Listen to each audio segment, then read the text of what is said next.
अकोला जिल्ह्यातील पातूर तालुक्यातील विवरा खरड इथं कथित अवैध मुरुम उत्खननाबाबत ग्रामस्थांनी तहसीलदार तसेच जिल्हा अधिकाऱ्यांकडे तक्रार केली होती।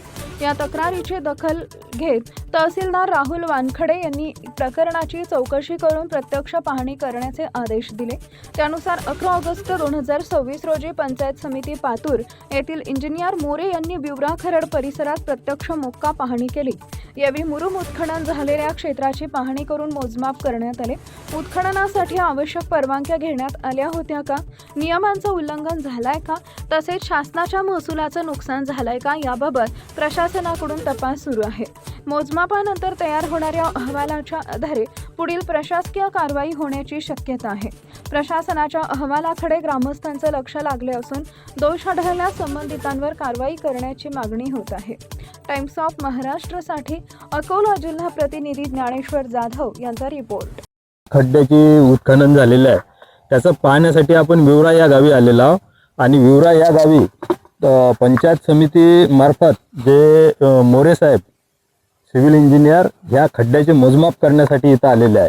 पण आता सांगता येणार नाही, परंतु आपल्याला जे मोजमाप करायला आले मोरे साहेब हेच आपल्याला सांगतील की एकूण 4 ते 5 खड्डे आहे आणि 5 खड्ड्याचा अंदाजे एकूण किती मोजमाप होऊ शकते याबद्दल काय सांगू शकता? आपण याआधी 4 खड्डे मोजले, 4 खड्ड्यांची खोली आपल्याला मिळाली, परंतु हा 5वा जो खड्डा आहे याची खोली आपल्याला मिळत नाहीये, कारण की तो सरळ स्ट्रेट आहे, कोपऱ्यावर उतरून त्याचं डेप्थ घेता येत नाही, त्यामुळे पाण्या आतमधली खोली नाही घेता येत, परंतु पाण्याच्या वर ते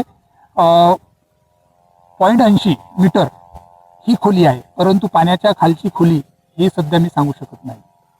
परंतु जे सर्व 5 खड्डे आहे ह्याचा अंदाजे आता आपण मोजमाप केलेला आहे, तर ह्या मोजमापाचा अंदाज किती बराच आपल्याला मिळू शकते?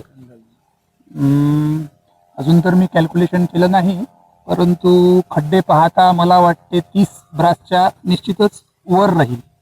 मापणी झालेली आहे आणि अंदाजे याचा अहवाल आता गुलाब भाऊंना मिळेल आणि याबाबत आपण गुलाब भाऊकडून जाणून घेऊया। आता विवरण गुलाब भाऊ मोरे बोलतो। माझ्याकडे गावकऱ्यांची बरीच तक्रार आली की हे सर्व स्मशानभूमी आहे, स्मशानभूमीच्या आसपास भयानक मुरुमाचं उत्खनन झालेलं आहे। ही तक्रार आली माझ्याकडे, त्याला आमच्या गावाचे पोलीस पाटील मी पाहणी केली केल्यानंतर मी तक्रार केली तहसीलदार साहेबांना। मग साहेबांनी काय केलं, चौकशी पाठवली, पंचनामा केला, पण चोरून केला। तक्रार झाल्यानं त्यामध्ये अजिबात बोलावलं नाही, चोरून केला आणि आम्हाला तुम्ही वैजल करू शकता ह्याच्यावर। मग आमचं समाधान झालेलं नाही, मग आम्ही यांची तक्रार पुन्हा दिली कलेक्टर ऑफिसला आणि कलेक्टर ऑफिस दिल्यानंतर पुन्हा एक लेटर आलं की याची मोजमापणी करायची आहे। आजची तारीख आहे, आज मोजमापणी करायची आलो आहे मी। 5 खड्डे आहेत, 5 पैकी 4चे मोजमाप झालेली आहे आणि उर्वरित खड्डे बाकी आहे। आता या बाकी खड्ड्याचा काय अहवाल आहे हे साहेब आपल्याला नंतर सांगतील।